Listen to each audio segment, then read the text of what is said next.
Good evening, everybody, and thank you for joining us today, Friday evening, 12th of February 2021, at 6 p.m. India time, to our second edition of Insights. This is an initiative by Ideas Consulting Group, where our intention is to get experts to discuss topics which are complex, and our endeavor would be to make it simple. Today's topic is romancing digital brands digitally, and are we overdoing it? Apparently, digital marketing is very simple. Everybody posts on Facebook, Instagram. We know what is the search campaign. However, it is not as simple as it makes out to be. It is actually quite complex. And with the increased digital adoption, somewhat forced by the pandemic that has been uh, impacting the way we are living our lives, the way businesses is being conducted, not only in India, across the globe, it is important that we must take a step back to understand what's happening, what is beyond what is very simple digital marketing, what are the opportunities which are emerging as we are going forward through the pandemic and beyond the pandemic, whenever nobody knows the world will come back to its pre-pandemic days. A lot of brands have started allocating greater budget to digital marketing. However, our analysis, our observation suggests that it's become little more uh, happening to be on the digital platform without much thinking going on behind what is the role of digital media, digital marketing, and digital connectivity, if I may use the word, between brands and consumers, and businesses and brands and consumers, which we felt should be discussed in a forum like this. Today, I have two very interesting experts with me. Both are AG. One is Atanu Ghosh, another is Ananda Ghosh. Both of them have learned digital marketing on their own. They have they have started dabbling with digital marketing when most of us perhaps did not know what that meant. Otanu, I would say, is a pioneer in the sense that he had started an e-commerce venture much before we became very, I would say, addicted to the Flipkarts and the Amazons of the world in this country. Ananda's passion is physics, and combined it with creativity, he makes a very unique combination. Otanu teaches at several premier B schools in the country. He is extremely popular and sought after by the students. Anando and his team at Budbee manages many brands and some of the biggest healthcare brands in this country, and they are supporting the digital marketing efforts for several brands across the globe. Very young team, extremely passionate team, and I think a team which has got huge um, differentiation because of the creativity they bring, the understanding of digital marketing, and the use of technology in digital marketing. Thank you, Atanu and Anando, to be with us this evening. And as I was mentioning, Friday evening, so let's not hold people from their glasses of whiskey, which could be risky. So let us try and close by 7. Let me begin by first asking both of you one by one, if you could share with the audience your journey from the day you began dabbling with digital marketing. Let me begin with you, Atanu. Okay, Dipanda, first of all, thank you for inviting me in this forum and share my experience. As you rightly said that I run an e-commerce company, which is more into research and analytics. The purpose of the e-commerce company was more into research and analytics, and but that's a different story. But yes, to run that company initially when it started, that was way back in 2012-13. Digital marketing was its very early days. So I was trying to find out, experts who could do the digital marketing for us. But unfortunately, at that point of time, there was practically none. Most of the people who claimed to be digital marketers were mostly, in absence of better words, they were quacks, because they did not have the theoretical, foundation behind them, and most of them are trying to, like the way quacks work. They will try out something and then they'll say, okay, it doesn't work, and something like that. So then that's the time, as you rightly said, that I started learning on my own. And as you know, I come from a technology background, so I've been doing technology almost all my life. So it was comparatively easy for me to pick up the technology part of it, technology part of digital marketing, and of course the marketing part, from my background, I was aware of. So it was possible for me to learn that, and the initial successes were quite encouraging, and that's how it all started. That's how basically, and then since then, of course, digital marketing has made let me get Ananda's journey, then I come back to both of you. Sure. In terms of your observation regarding digital marketing before Corona, which is BC, now DC during Corona, and what you anticipate it to be AC after Corona. Ananda, if you could share your journey with everybody. Sure. So I started my digital marketing journey per se in the year 2005, but not for a company in Calcutta, but I was working in a tech-driven company at some point in 2005, where we got a client from the US who wanted to market his brand through a portal called MySpace. And it was new to us. Like, we were creating websites, but we did not know anything about MySpace. We knew about eBay as a selling portal, but MySpace is what they used for connecting digitally and selling services or ideas or even second-hand products. So that's how digital marketing excited me at that point. Then we started receiving project ideas about search engine optimization. So we had to learn because we did not know who would teach us, because we did not have many people in Calcutta teaching search engine optimization. So again, getting the proper books, the proper ebooks was how we thought digital marketing helped us at that point, because they were marketing the ebooks that taught us SEO. And that somehow excited me, along with the creative angle of representing the marketing strategy. That's how the creativity, my knowledge or my acquired knowledge of creativity has helped me.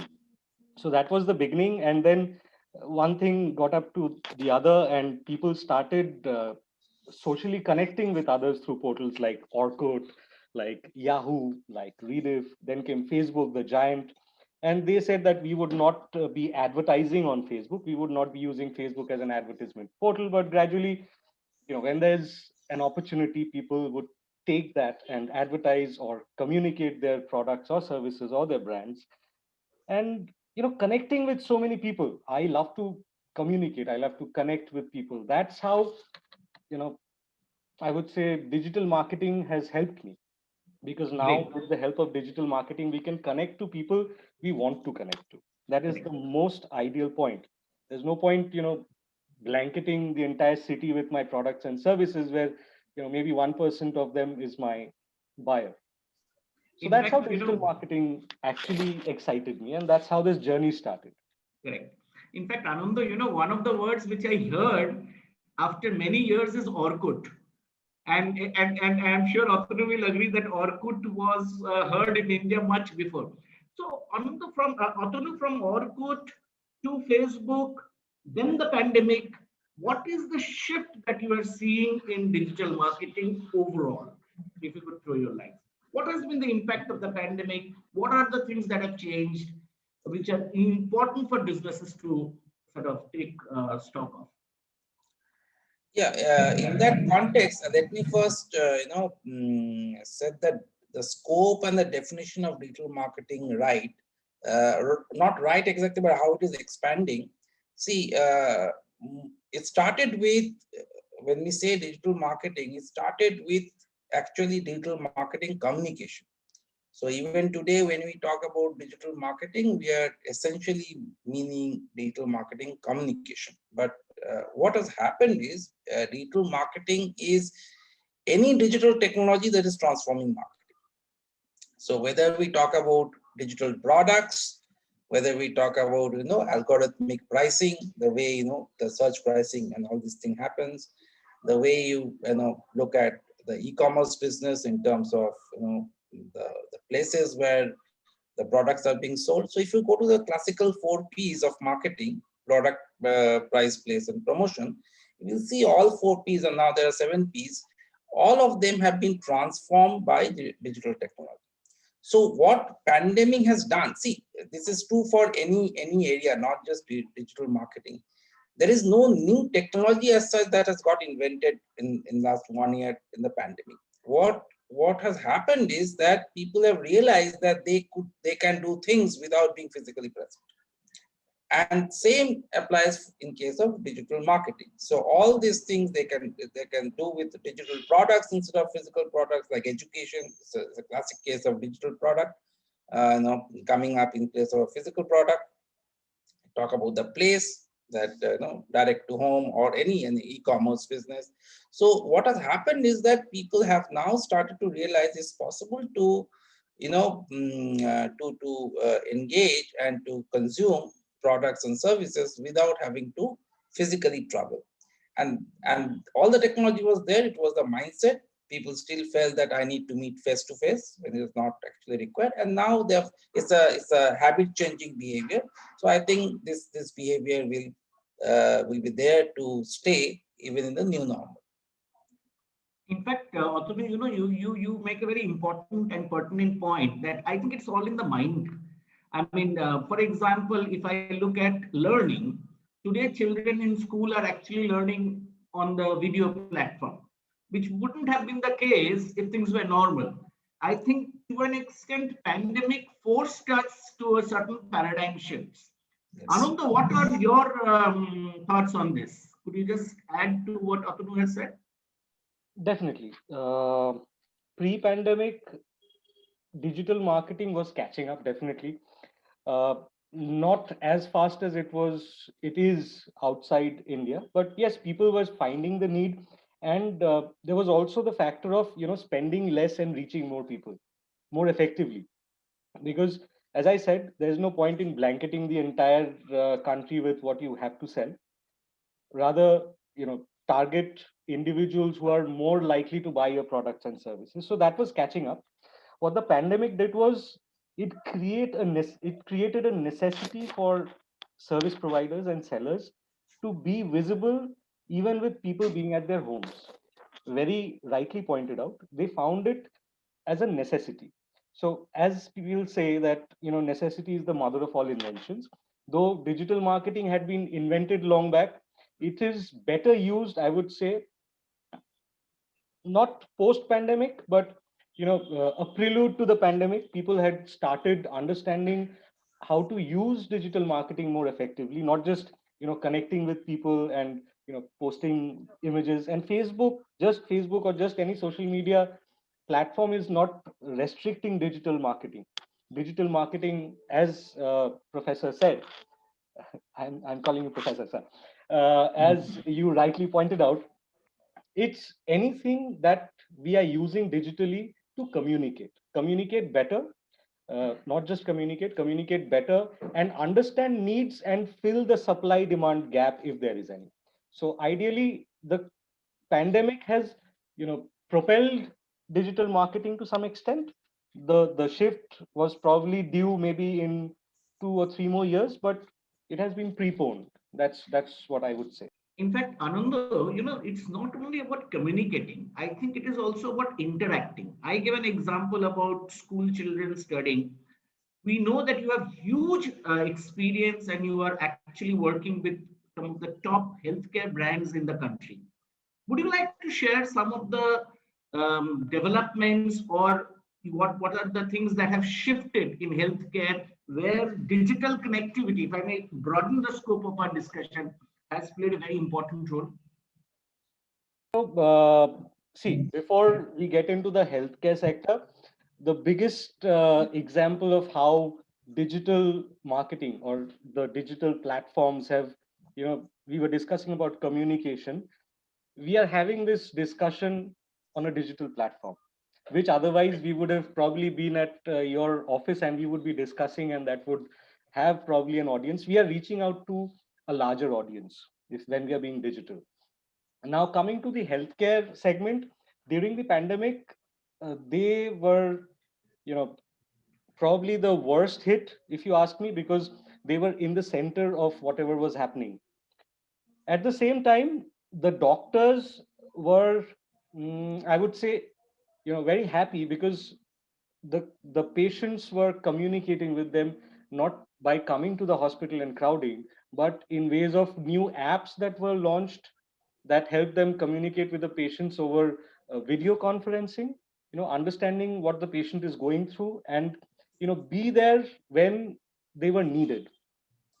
So reducing the cost, reducing the risk factor, reducing a lot of time that was taken to meet the doctor, that was reduced. uh, Hospitals, they've tied up with different platforms so that they are also more easily reachable.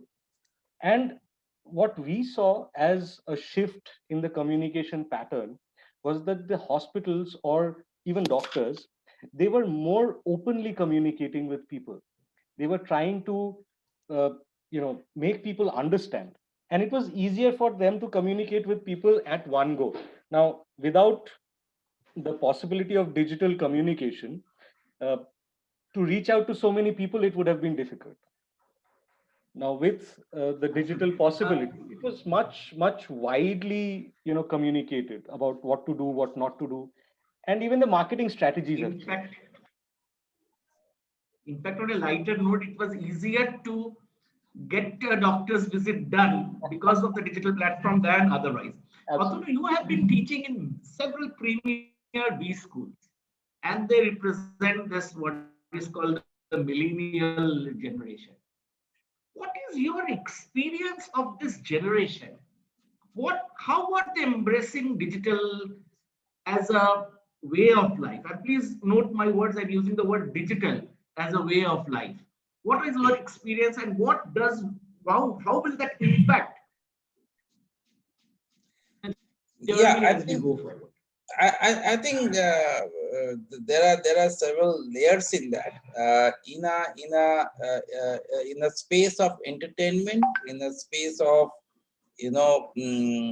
non serious activity, if I may say so. Of course, digital. They are absolutely digital. They're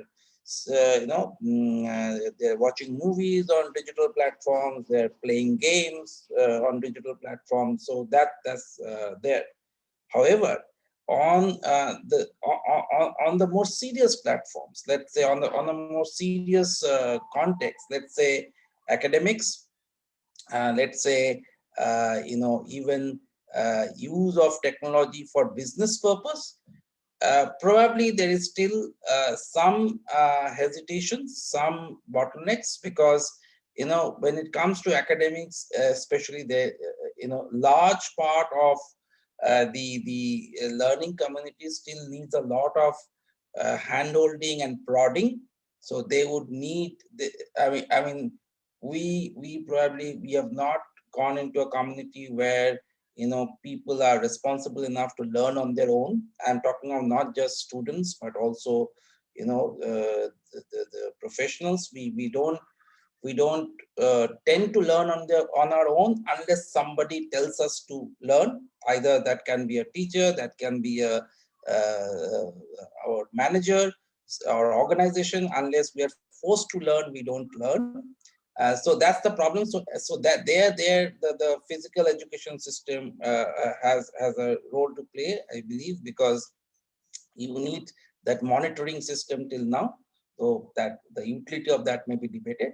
Also, in terms of the use of technology. So if I am using, so this, so many times what I feel is that this is a very interesting thing that I have observed, that many people, many students come saying that I want to do digital marketing, I want to learn digital marketing. So when I ask them that, why do you want to learn digital marketing? No, I like Facebook, I like YouTube, I watch YouTube. So when I ask them that, okay, watching YouTube video is different, but when you're actually setting up a campaign on a platform like Google or Facebook, you need to be a lot more technical. That is, it's probably not that much of non-serious activity like watching a YouTube video. So do you realize that? So it's a different thing, watching a YouTube video is not the same thing as becoming a digital marketer. That's far more serious. That's far more quote unquote techie. So that is something probably it's still there. Okay, it's not that students like millennials like digital platform, but as consumers, whether I like this digital platform as a way of exploring it for making things, for creating new things, probably a section of them do, but a large section of them probably still not up there. In fact, Atanu, you have hit the nail on the head. In fact, I also tried to learn digital marketing.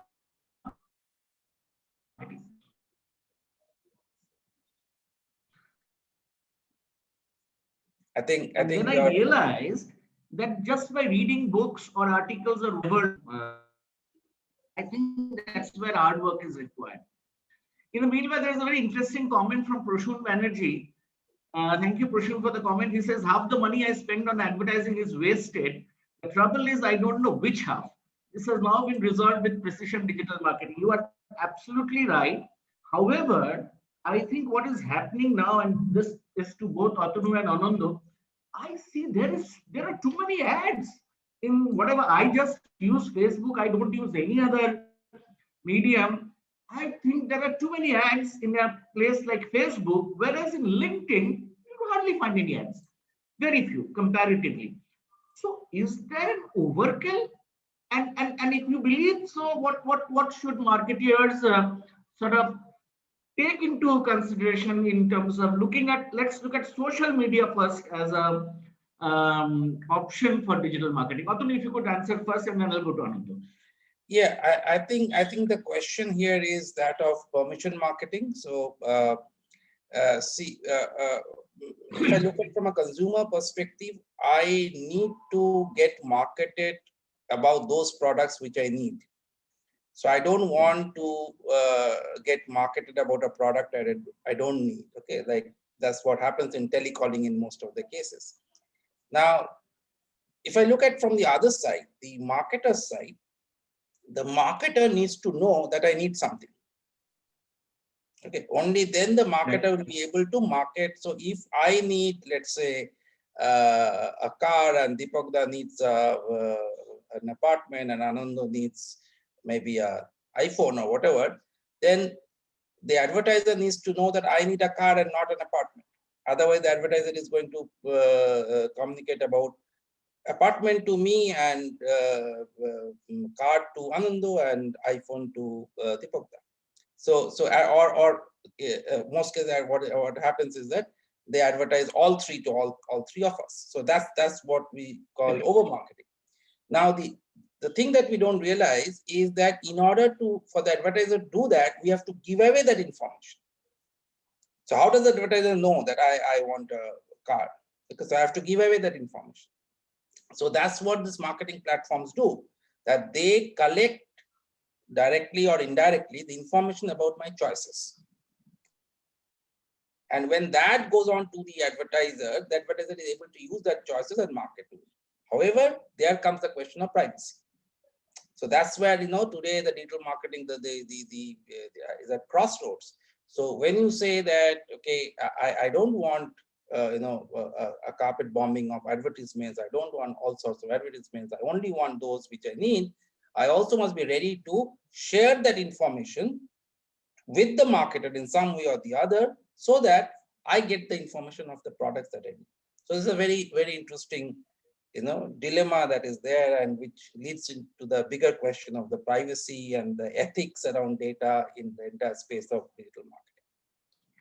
We'll come to that, Atanu. I think you have raised a very valid point. I have got some thoughts on that. Ananda, your thoughts, please, on this overkill and. On a lighter note, I guess the overkill is probably an indication of an Atmanirbhar Bharat now, because too many people are launching their businesses and they understand that using social media as a tool for advertising is easier for them, because they have been using that platform to communicate with others. They have seen how others communicate. They have seen how brands communicate with others.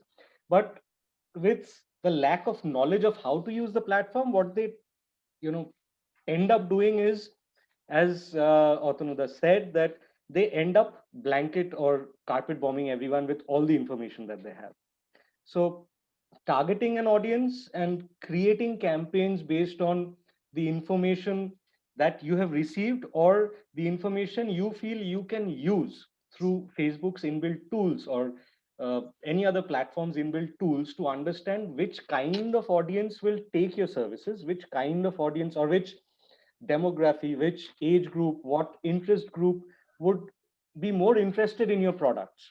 So any marketer has to understand or do a need analysis before advertising or communicating about their products. So it's easy to be a Facebook user, it's easy to be a Facebook marketer, but it's equally important to be an informed Facebook marketer. Otherwise, this is what will happen. You will spend a lot of money and you will not know whether that money is working or not. Absolutely. Whether you are using the tools that are available to justify what you're spending. See, most of the times there are marketers, there are digital marketers, and there are traditional marketers. So there is one common point which everybody should discuss, that is ROI, return on investment. If I advertise in a newspaper, I'll think, because I'm spending so much. But the moment it comes to digital marketing, since you're spending a fraction of what you would be spending otherwise, somewhere you forget to ask that question, what is my return on my investment? And then set up tools or set up platforms, or if required, create tools that would give you that insight. If I'm spending 1 rupee, am I earning 10 rupees out of it? That is very important. Once people start. In fact, Ananda. Yes. Yeah, please complete and then I'll say. Once people start calculating their spends based on their returns, that is when people would actually think of using these tools, because that is ultimately what is going to help you in the future. Let me borrow something which Atanu always says. He always says return on investment should not be calculated only on the media investment that you on digital. There is an investment of creative creation also. And nobody is measuring the ROI from a creative perspective. Most of the people think that whichever agency can give me a lot of creatives is actually doing a great job, which I think is absolutely humbug. You should give space for creatives to work, and you must discover which is the type of creative which works and which does not work. There's an interesting question from Shlok Jaiswal. Shlok, thank you for the question. And that leads to a question which I have in my notes. And I'll take this, I would request Ananda, you take this question first before I go to Atanu. So he says is, what should digital marketers deepen their focus on, as in go deep in a market with many similar and identical offerings? I'll just add to this, Ananda, since you are a practicing digital marketing professional, I request you to talk of what are the less utilized DM options and the opportunities which are available for marketers in digital marketing. Atanu, I will be asking you this after Ananda comments. See, if you ask me, again, we as professionals, digital marketing professionals, we should not restrict ourselves to any specific platform, because today everybody uses a smartphone. Different stratas of the economy, they have smartphones in their hands because these are easily available today. A smartphone can start from as low as 5,000 rupees. So basic understanding is that everybody is reachable, right? So Right.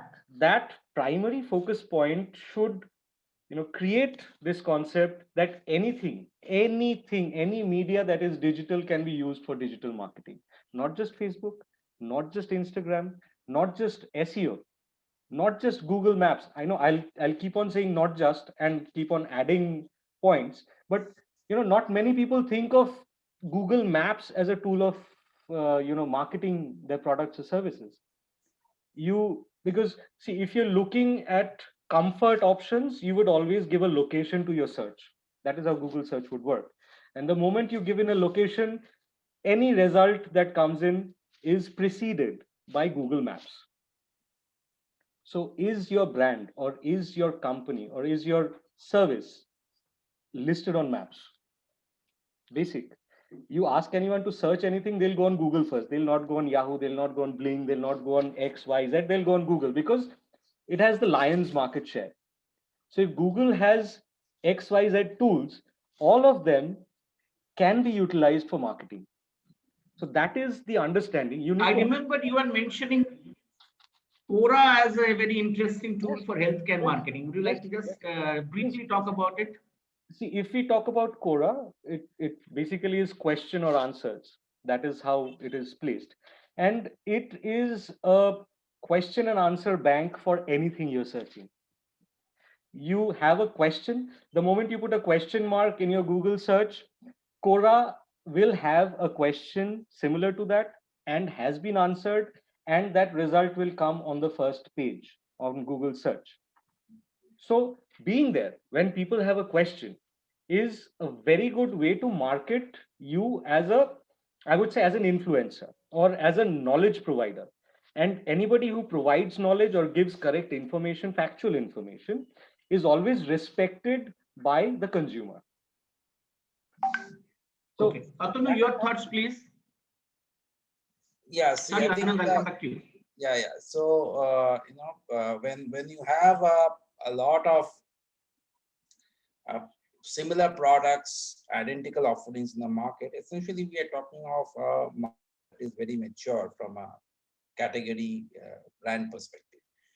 So usually in this kind of market, obviously your digital marketing strategy has to evolve around a few ideas. For example, you need to use, let's say, long tail keywords, because to be more specific, more because I mean, let's say shoes. Okay, so you will not search shoes. Okay, how many of us will search shoes? Okay, we may search digital marketing, or you may search, let's say, electric vehicle. Okay, but will not search shoes because shoes is too generic. It's a very mature market. Will not search toothpaste. Probably will search toothpaste with, herbal toothpaste or something, some specialty. So you need to. So there is a product question. That means, is your product really same as that of all other products in the market? I don't think any product is totally same as all other products. Otherwise, the product would not anyway have existed, and they would not have anything to market. Actually, the fact that product exists, there must be some differentiation. And in a market where you have both the product and the category is mature, then you have to highlight that differentiation and put that in the marketing in the marketing strategy. So that may be through a long tail keyword, that may be to specialize posting, that may be answering some of the questions in Quora. So that's where the digital marketing strategy will come in, when you are dealing with a market where both product and category are very mature. Is Twitter, LinkedIn not used as effectively as it should be by brands?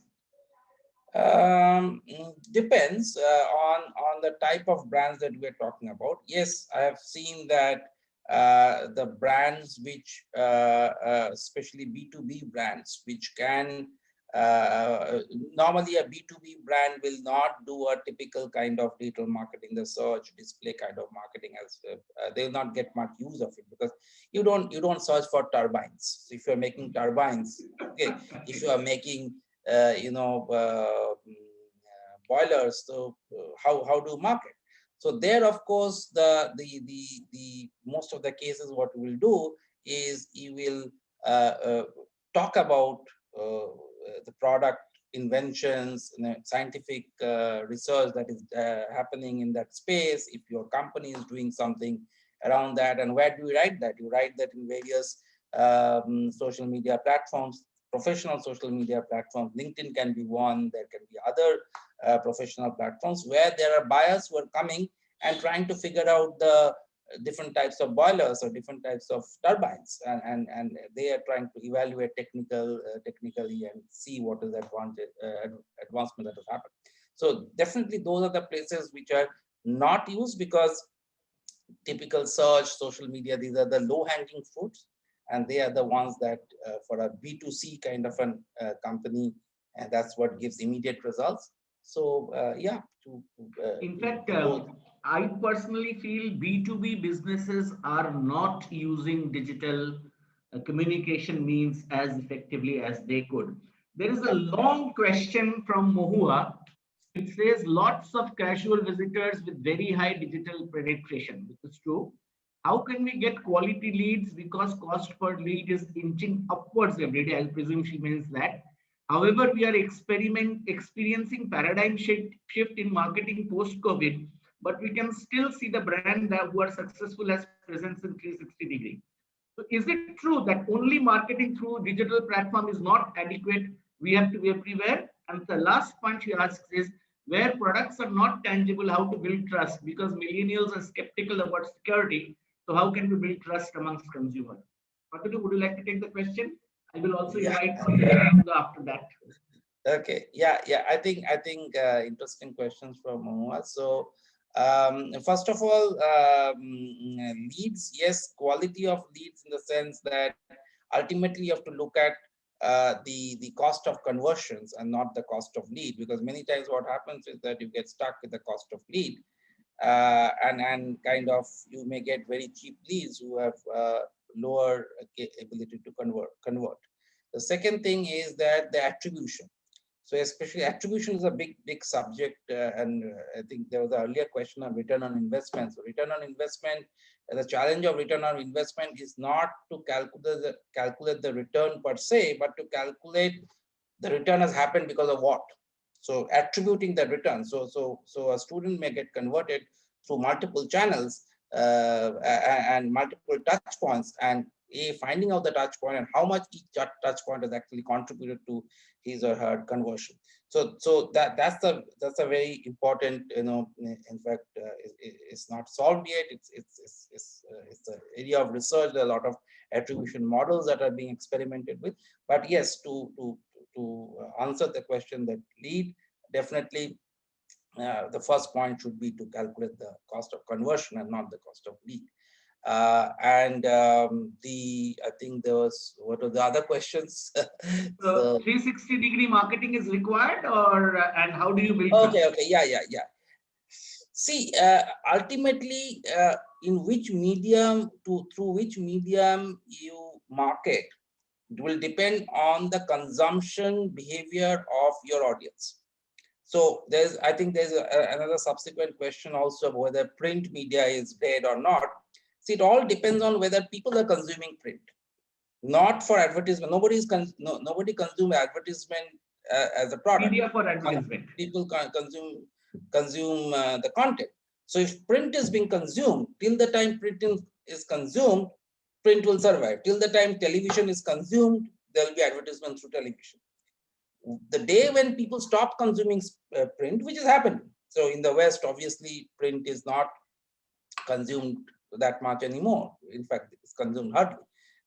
In India, it's still a long way to go. Till the time that happens, print will exist, television will exist, and let's say print specifically has a advantage of giving a very high impact for a very short duration. Let's say I need 100 leads tomorrow. Okay, and I decide that today I need 100 leads tomorrow. So theoretically, what I can do is I can print my ad. I can buy out every print media tomorrow, given the money that I have, and then every front page of every newspaper to think of will carry my ad, and I may actually get 100 leads. But I can't do that in digital. So today, if I think that I will take over the entire digital media, tomorrow, every search that happens for a particular course, let's say digital marketing course, will only show my result in Google. It will never happen, okay, because Google will show only one ad in it may be by #1 position, but it will not show 2 ads for my company. So if it is to create a very immediate impact, then print is actually very good. Okay, and that actually, if you look at it, as again going back to the question of the measurability, now why, in spite of the fact that digital has all the tools, all the techniques to measure, in spite of the fact you will see that many advertisers are comfortable with print. Okay, they will still go with print because of 2 reasons. Because they have seen print working in last 10 years, 20 years, 30 years. So there's a long history. So they don't want to take the risk of breaking that. The second is that they know that tomorrow I give on day of Dhanteras, I give an ad of jewelry. That day, at least additional 100 people will come to my store. They can't do that for digital. They can't make one ad in digital. I can't give an ad for a day and get a result on that day. I have to give the ad for last 6 months. And that, if it's an event like something like Dhanteras, okay, I can't give an ad 3 months back on Dhanteras. People will not even take cognizance of it because Dhanteras is too far away. So on that particular day, I need to create the impact. So to answer the question, of course, I mean, that's where the media mix comes up. In fact, Amit Datta had asked this question whether print and TV is dead, and I think Atanu has answered. I'll just add 2 things to what Atanu has said before I will request Ananda for his opinion.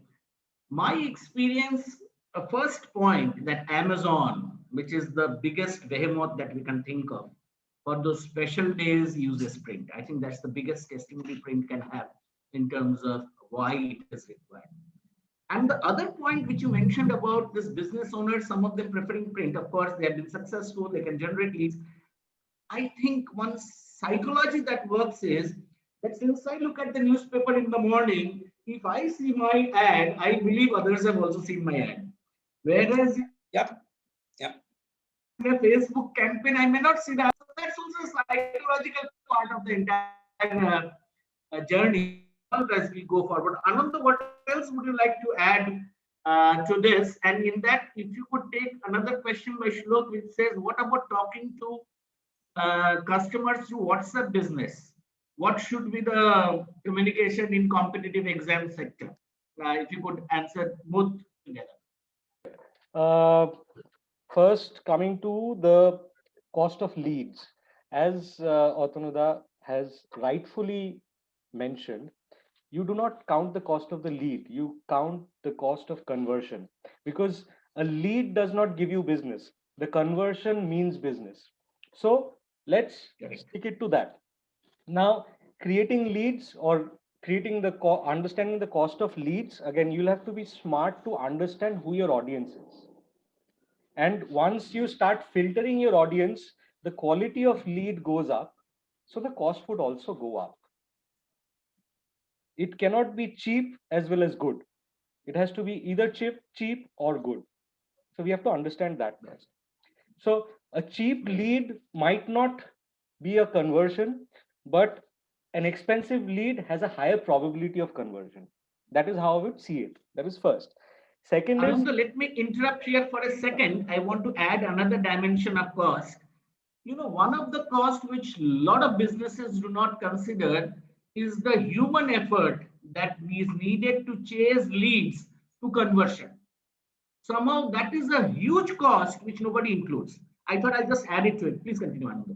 Right. Agreed. Absolutely. The next point was 360-degree marketing. See, digital alone cannot survive. Doesn't make sense. Right. Correct. And as you rightly said, Amazon being a benchmark to us because they do sales that nobody thinks of, and till a certain time, Bezos was the richest man on earth for some reason. Definitely, he's earned through the bigger chunk being Amazon. So special days, if it is a one-off case or 2 days or a 3 days maximum, 360-degree is required. And that does not mean only Facebook and print. They do it on Facebook, they do it on print, they do it on television, they do hoardings, they do magazines, they do landing pages, they have their website revamped for that specific occasion. So they actually corner you, cover you, and sell it to you, period. Now, if you look at the cost effectiveness, Amazon does not advertise for the entire 6 months on a newspaper if they have an event coming up. And if you ask me about advertising for an event, your digital media is of a tremendous support because it's a two-way communication that you get. If I advertise on a newspaper, I have to wait for my sale response to understand whether it has worked or not, or what people are talking about me. But if I advertise on, let's say, a social media platform, it's a two-way communication platform. It's a dialogue. So I can communicate with my audience, understand what they're liking, what they're not, and maybe create campaigns based on that. So Right. that gives you an advantage. Now, coming to the third question that you asked, I was concentrating on these. WhatsApp, business WhatsApp. Now, WhatsApp, they have launched business WhatsApp for the reason that people who do not have the option of creating a website or does not have the option of being digitally present very actively, a business WhatsApp helps them. You can have your catalog, your contact options, your mail. Now they've also integrated WhatsApp payment, so you can sell through WhatsApp also. So if you look at WhatsApp business as an entire package, it works. If you want to use a part of business WhatsApp, that works, but not to that extent.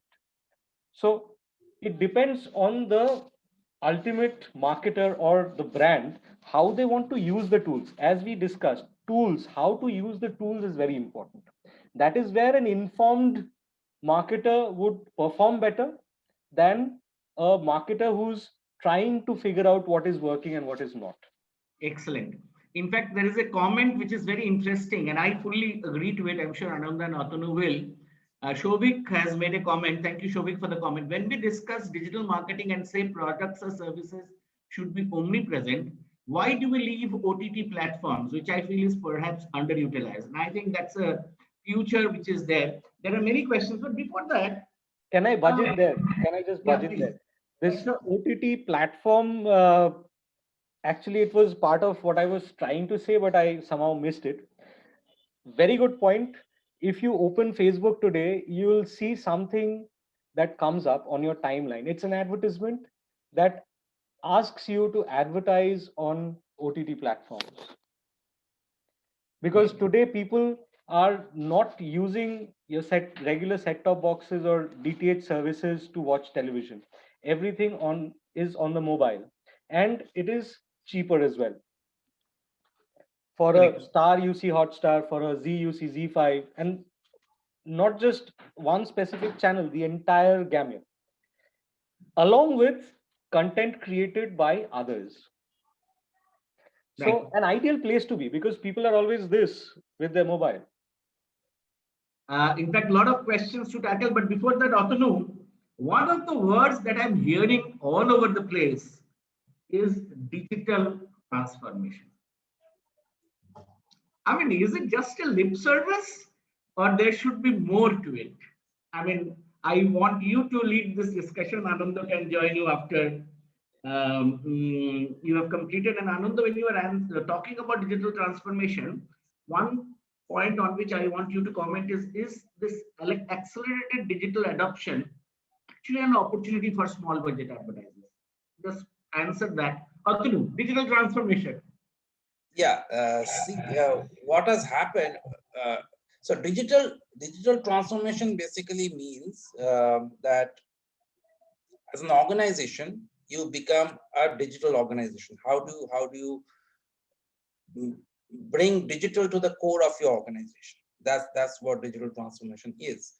Now, the origin of this is, if you look at any business in let's say 10 years, 20 years back, the information technology, or today what we are, when we say technology, we usually mean information technology, was only in the periphery.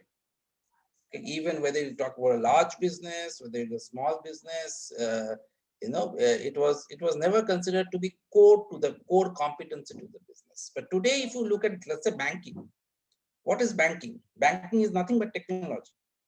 Is transaction. All the transactions are happening through technology. You talk about security, you talk about online transaction, is all technology. If you look at even retail, okay, so with e-commerce is all about technology. So we talk about education, we talk about retail, we talk about finance. Technology is the core. Now, for an organization who used to do banking, or for an organization who used to do retailing, or for an organization who used to do education, technology was never considered to be their core.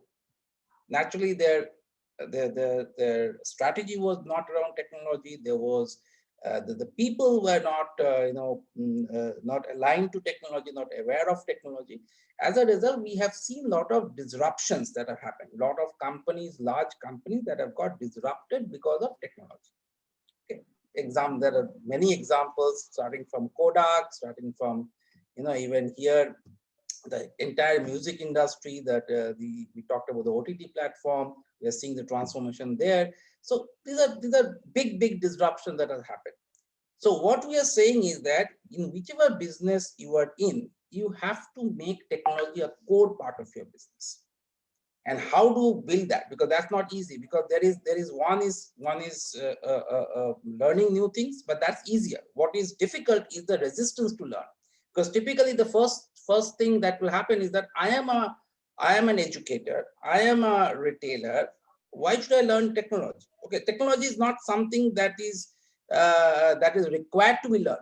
I will leave it to maybe a small set of people, or a small department, and that's trivial. Okay, technology is trivial. That's a typical way of looking at it. Okay, it can be done by anybody. And because our business is retail, our business is banking and all stuff. So this is what digital transformation is all about. So you have to look at, so it's a part of, it's a strategy, basically a strategic roadmap. How do you make your organization ready? How do you change the mindset of the senior management, the topmost management, that they have to think technology? A lot of education is required, a lot of learning is required. So if today, if organizations are not getting along that path of digital transformation, it will soon get disrupted by companies who are smarter and who are able to adopt digital technology. Great. Ananda, your thoughts, please, on digital transformation, and what are you observing around you? First thing I would say is that change is the only thing that is constant, and times have changed. Period. If you're not digitally savvy as a brand, you cannot create an impression about your brand to your consumer. Right. That is very important, because today the consumer is getting modern. Your buyer, your customer, your client, they are getting modern. You cannot lag behind. You cannot say, I do not have this facility. Even I just received a message from my telecommunication provider, and said we are available on WhatsApp. You can even pay your bills there. Why are they doing it? I would have anyways gone to, let's say, a net banking or their site and made the payment, but they're making it easier. See, they have to. It's no longer about standing out, because if you aren't doing it, your competitor is doing it. So how do you tackle it? You have to be ready for tomorrow. That's the transformation that has happened, and further transformations would happen. More of augmented reality and virtual reality would come into the marketing space. People are not talking about that yet. There are tools available on your social media platform which allows you to create augmented reality content, but nobody is utilizing it because they have not yet felt the need for it. Now I'm speaking about this, maybe someone is listening to this might happen tomorrow, might happen in a week, in a month, in a year, but the tools are there for your transformation. You just need to open your eyes, understand the requirement, and get it done. In fact, Ananda and Atanu, I just want to add a little bit to what you both have said. I think technology is the foundation, but I think the bigger challenge is all about policies, processes, people, and this entire concept of digital responsiveness, which becomes very important. The time that you take to respond to a digitally generated lead to a large extent determines whether the lead will be with you or will go to your competitor. And you spoke about augmented reality. I know for sure one of the largest real estate marketing companies in Kolkata sold as 87% of the number of flats they sold in June pre-pandemic as in June pandemic by showing the virtual tour of the flat. And we know that in real estate, that site visit is a key. And that is where the digital so the transformation is where the technology will drive it. But I think people, processes, policies would be a very important element of the transformation. And one more thing which I want to add is it is not only about the customer side. What about the supplier side?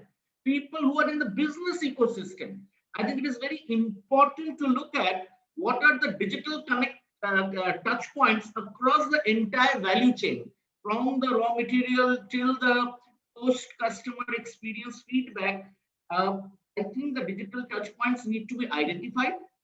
They need to be, one has to sort of articulate or sort of formalize what is the experience that you want to deliver at each touch point, and then use a combination of technology, people, processes, policies, etc., to deliver that touch point. We are running short of time. There are a couple of questions which I will take, and the final thing I will go to both of you will be this controversy about WhatsApp, privacy, etc. And Atanu, I would also like, I know you are teaching blockchain in one premier institute, and what do you think blockchain would be doing as we go forward? But before that, a question. Two questions I'll combine into one. Sudeshna is asking, what is the best way of getting leverage out of Facebook in terms of generating business? Can it be as useful as Google, or it is one of the platform where we are hammering to the mind of the users regarding our existence and offers that we provide? That's question number one. And I think the next question is in a way linked to it. How effective is digital marketing in B2B services or say evolving services? Typically in evolving services, one doesn't know the consumption habit of the customer. In case of turbine, for example, which Atanu gave, so people are attentive, Atanu. They are talking about, may go to fixed sites and stick to the part. But what about a service line which is relatively new? Atanu, would you like to take both the questions together, please? Atanu, are you there? I think Atanu's connectivity is a problem. Yeah, I think it's difficult to say whether Facebook is good or no. Can you hear me? Yeah, it dropped off a bit in between. Can you hear me? Yes, I can hear you now. We can hear you now. Hello. Yeah. Am I audible? Yes. Please go ahead. Yeah. Okay. Yeah. So I think. Yeah. Okay. I think the signal dropped for some time. So yeah, it's not a straight-jacketed answer to say that Google is more effective or Facebook is more effective. It depends on situation. It depends on your marketing objective. If one was clearly more effective than the other, then the other would not have existed in the first place. So if both exist, as you know, for both Google and Facebook, marketing revenue is the major source of revenue. So there are strengths in both of these platforms. It is up to the situation and the expertise to use the platform effectively, aligned to the marketing objectives. Now coming to, I think the next question was about how effective is digital marketing in B2B services or evolving services?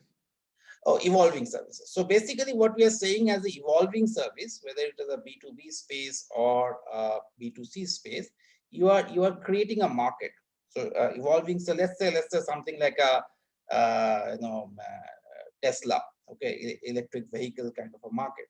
So when you are developing a market, So you obviously you have to do a lot of branding. So a large portion of your marketing in general, and that too, I mean that includes your digital marketing effort, will go into branding. So if it is a B2B, the branding is for the end consumer. If it is the B2C, if it is a B2B, it is for the another company. Let's say what is Tata Steel doing? Why is Tata Steel giving so much of advertisements? Why is I know somebody who's today, even some of the government organizations are doing quite a bit of branding. They used to do before, now they're doing it in the digital space as well. Now, why do they do that? They do that to build credibility and trust. So it is not that immediately a business lead will come, a deal will close. So it's also important that when you say return on investment, also important to define what the return that you are expecting. Okay, so return is not necessarily a business lead. A return is, if you define the return in the form of building a credibility, how many people know about your brand, what is the trust, what is the improvement of trust that you could bring in, that is the return that you're looking at. And in such situations where you're actually developing a market, you're taken yourself the onus of making people aware of the product, the category that you're bringing in, building trust in the whole thing, and all those. Just like any other marketing, you have to use other channels, the retail channels as well, to build that. Yeah. So I will just add to it what Atanu has said. In a B2B situation, let's say we are a consulting firm, we are also B2B services. The important point is, in the digital space, we need to create enough footprints so that we get discovered if somebody is looking for the type of services or product that we market. And that is not an overnight effort. It needs consistent, continuous, comprehensive, and creative efforts to build that those footprints. Couple of more interesting questions. I mean, I think we will be overshooting the time, I'm afraid, but I must take the questions. I will go to Ananda with two questions together. One is, ORM is getting important in each passing day. One bad Google review is running 1,000 businesses. Other than pushing positive reviews, what are the other measures we should take? Nova, while Ananda will answer, I think I always believe that don't do anything which will force a person to comment negatively on the social media. That's the first part. Ananda will have a more informed listening. There's an interesting comment by Shobhik. With stringent GDPR guidelines, privacy restrictions, don't you think it's hindering the growth as well as scope opportunities for digital marketeers? Although if you could answer that after Ananda answers. And Banti Mahanta has a very interesting question. What is the difference between B2B and B2C content marketing? Excellent. So Ananda, if you could take the ORM and this B2B, B2C content marketing, I'll come to Atanu for that stringent GDPR guidelines. Ananda. I'm sure everybody here has seen, something called Netflix as an OTT platform. They've seen a lot of content on Netflix, and there has been. I will not name the show. I'll not name the content maker because I'm not here to advertise them. But there has been a show which had a specific episode where they have been futuristic in saying that at some point a person's rating would be the currency that drives your day-to-day life. So that is how important rating has become today, because you are influencing others through your rating. And people do not think twice before giving a 1 rating out of 5. They do not think twice. It's about the experience that they have, that they have, whatever they've experienced with the brand or with the services. And fair enough, they found it to be 1 out of 5. They've rated it. So it has become more important for brands to maintain quality and deliver what they have promised. See, nobody has nobody is here to just badmouth you as a brand. They will badmouth you on two conditions: one, if they're a competitor and you're doing better; two, if you're a consumer who's not satisfied. Now, if you're a competitor and you are seeing that the other brand is doing better, how many negative reviews would you give? There's a limit to it. But so long the positive far outnumber the negative, you are through. Right. You cannot prevent negative reviews. Right. So it is very important to maintain your quality and be clear about your communication. That is, I would say, how important ORM is. And do not just use digital marketing as a tool to sell, but also to build your PR. That is also very important. Yes. So PR of the brand is also as important as the ROI or the lead generation cost or whatever cost you're looking at. The PR section is also very important. So that should also be kept in mind when we are talking about ORM or the reviews, or not just Google. Like, we work with a lot of restaurants, so even Swiggy, Zomato has ratings. As a user of services, even Uber gives ratings to riders, not just the drivers. So rating is basically showcasing how good you have been with the brand or with the customer. That, Right. I feel. What is the difference between B2B and B2C content marketing? Quickly, Anando, if you could. The basic difference is the change of audience, if you ask me. Correct. One is little more technical, perhaps one is little less technical. One is more mass, and the other is more, more pinpoint targeted, if you ask me. Atanu, stringent GDPR guidelines and whether it's a hindrance to the growth as well as scope of opportunities. Your thoughts? Yeah. See, so there was a time when we were all happy to share our information, and that's how digital marketing used that information to sharpshoot. Probably we are going the other way around, where we are now feeling that we should be strict about sharing any and every information. My feeling is that somewhere it will reach a balance. All the laws that we're talking about, it will reach a balance, because remember that while we are sharing many things, we are also getting benefited out of that, and that's the reason why we are sharing. If you don't share, you have to pay for a Facebook account, as simple as that. Okay, or you have to pay for a Google search. Are you willing to do that? How many people are willing to do that? Because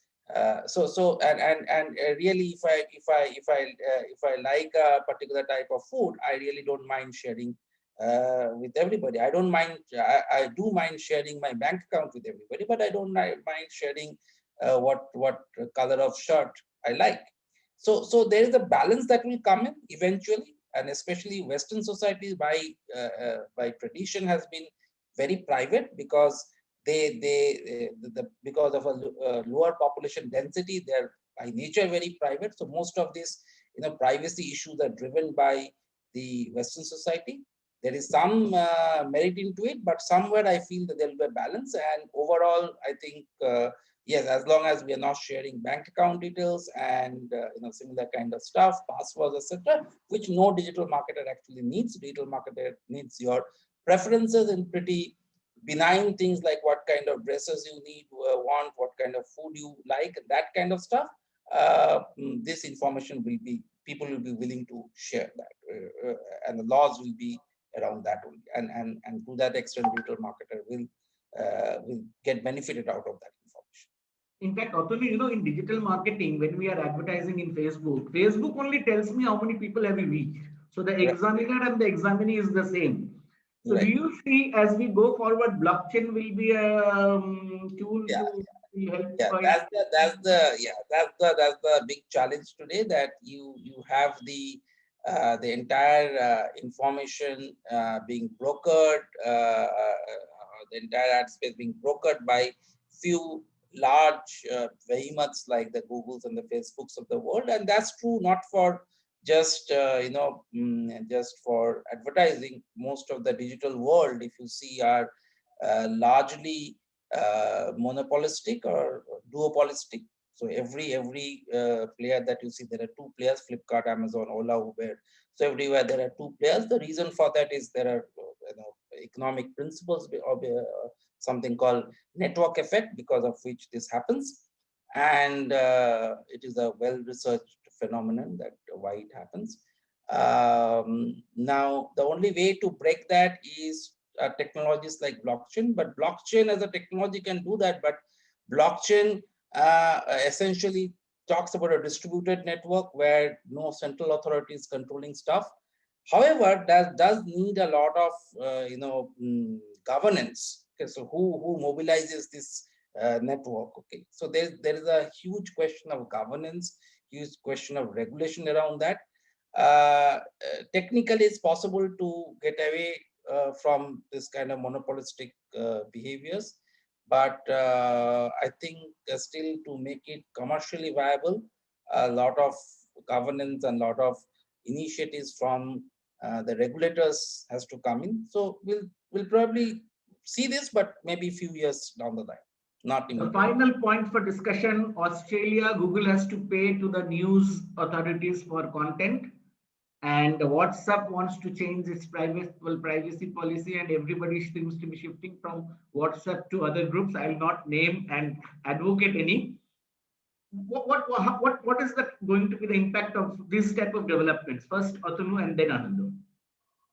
Uh, as I mentioned, I think in the longer run, it will not really work. It will come to a normal where, of course, there'll be a choice in the hands of the people to share their private information and not to share. Today also is there, but only thing is that many of us probably are not aware. Many of us probably don't know that what kind of privacy settings we can do on Facebook, and that's what Facebook has been claiming, that we have given the tools in the hands of, we have given the locks on the keys, but if you don't lock your home, that's not my problem. So that's what they are doing. But a problem is that you have to learn how to lock. So there's a learning. It's not a simple lock. First of all, where is the lock, and then how to lock? You have to find out the lock and then know how to lock it. Okay, so that's the education part of it. So my feeling is that I don't think this paying for content etc. is going to work in the long run, because ultimately that's why Google has become popular. I mean, imagine that you have to pay for every search. Okay, well, how life would be? Would any of us be accept that kind of life where you pay for every search, or you have to pay for a Facebook account? So somewhere there'll be a line drawn. Yes, where there has been loopholes, those will be plugged. But it will be a Sena world, I guess. Okay, but I don't think we need to be unduly bothered about the concerns that are being expressed. Okay, WhatsApp, a lot of people have again come back to WhatsApp. There was a lot of hype around that, and I know many cases people have still come back to WhatsApp. You know what people have told me? I have sent you message on that new platform, but I'm not looking at it because I'm looking at WhatsApp more often than this thing. Ananda, your thoughts? Your thoughts before we conclude. The point that you first put out, in Australia, Google, Facebook, they have to pay for the news content that they are sharing on their platforms. So that actually answers the primary question: how effective is digital marketing? Correct. Right. All the hue and cry is from the news agencies, because their newspapers are generating lesser revenue through advertisements, because advertising on Facebook or Google or other platforms have become cheaper. Now, if you look at statistics, $100 spent on advertising in Australia, $53 out of that goes to Google, $28 goes to Facebook. The remaining $19 is shared by the others, including your traditional marketing. So that's how effective digital media is. So that answers the first question. Now, if you look at it from a humanitarian ground, yes, the hue and cry is good, because they are losing out business, they are going out of business. So nobody wants any company to close down. But from a marketer's point of view, it's really exciting, if you ask me. And it would become alarming cost-wise, because Google would not pay that money out of their pocket. Right. They'll charge the advertisers that money. If they don't, I'm happy. If they do, I'm not. So that is the first question about Google and Facebook, being charged in Australia. I don't think that would actually happen anywhere else. This is also, I believe, on trial, and finally they would, as Otanuda said, it would not stay for long. Now, speaking about WhatsApp and its privacy settings, everybody shares your data. And the data they're sharing is not for people to impersonate you, but to give you better services. And as we discussed, proper targeted communication to people who need the services and the products. They want to understand you better. And it's not that WhatsApp is sharing your data with anyone and everyone. And it's not that the regular data of who you're talking to, how much you're talking, and what you're talking about gets shared, because that is end-to-end encrypted. Nobody can touch that until unless you're hacked. So WhatsApp, the data that they would probably be sharing is, you know, what business accounts on WhatsApp you're communicating with.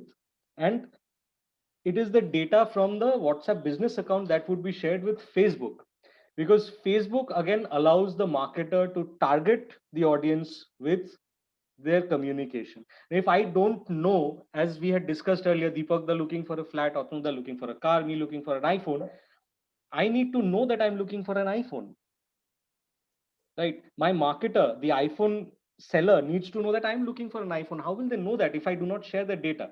And then we complain that there are too many ads on Facebook.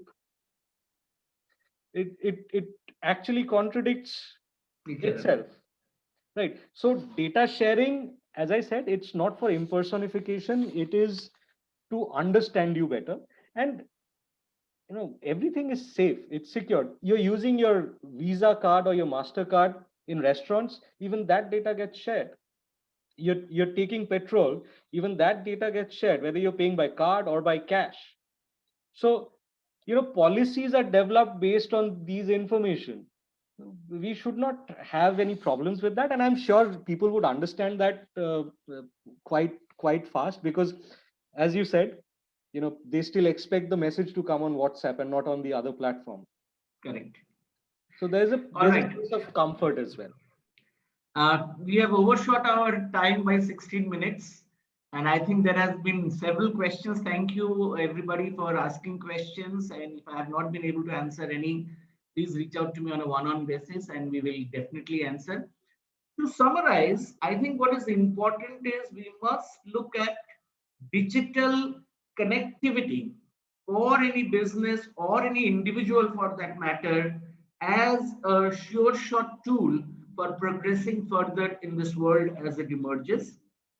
It is just not about a Facebook ad or an Instagram post. I have always told Atanu that marketing is the set, digital marketing is the subset. Digital marketing is a way of communicating, and we must be very clear in our minds as to what is it that is the return that we are expecting through our digital marketing efforts. And it is not about leads, inquiries, and conversions alone. That could be one. There is a lot of work which I think digital marketing can do in terms of building brand, building strand, trust. Somebody, gentleman, Uchchash Karmakar, how can I promote my company in the digital platform? Uchchash, we would have loved to answer the question. Please get in touch with us through the email that you have received, because it will depend on the company that you are representing, and that will determine the digital platform. For us, it is extremely clear that the marketing strategy, the business goals is the starting point. Actually, the business goals is the starting point, and from there, the marketing strategy and digital marketing strategy is a subset of it.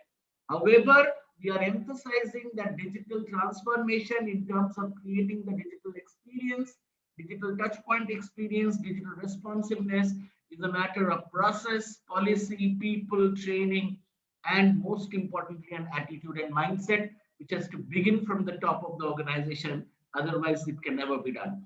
Thank you, Atanu. Thank you, Anando, for your time and your thoughts. We have had a wonderful session today, and I think we could have budgeted for a little more time. I didn't expect so many questions. I hope that the people who have participated in the webinar today feel benefited in terms of the time spent with us. We are there for you as a team, Atanu, Anando, myself, and the rest of the team, for meeting any of your digital marketing requirements, which I believe is going to define and redefine businesses. Thank you so much. All the best. Have a great weekend. Stay safe. And what should I say? No. Good night. Thank you. Thank you so much. Thank you.